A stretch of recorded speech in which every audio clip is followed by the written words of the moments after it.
তোমাদের physics first পেপারে সবচেয়ে বড় চ্যাপ্টারগুলোর মধ্যে একটি নিউটনের মেকানিক্স এবং সবচেয়ে বড় চ্যাপ্টারই বলা যায় এটাকে। এবং অনেকেই এই এত বড় চ্যাপ্টারটিকে রিভিশন কিভাবে দেবে তাতে একটু ভ্যাবাচাকা খেয়ে যাও। তো চলো দেখে নেওয়া যাক কীভাবে এই চ্যাপ্টারটিকে রিভিশন দিলে তুমি বোর্ড এবং কলেজে ভালো করতে পারবে। তুমি শুরু করলা ব্যাংকিং কোণ দিয়ে,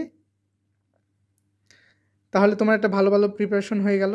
তারপরে তুমি জড়তার ভ্রামক এই রিলেটেড ম্যাথগুলো করলা, তাহলে প্রায় তোমার বলা যেতে পারে 80% preparation done of the chapter, কেননা অধিকাংশ সিকিউ এই দুটা থেকেই আসে।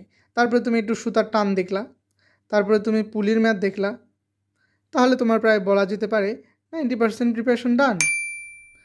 তারপরে তুমি ফ্রিকশন দেখলা, ইম্পালস ফোর্স দেখলা, কনজারভেশন অফ মোমেন্টাম দেখলা, নিউটনস ল দেখলা।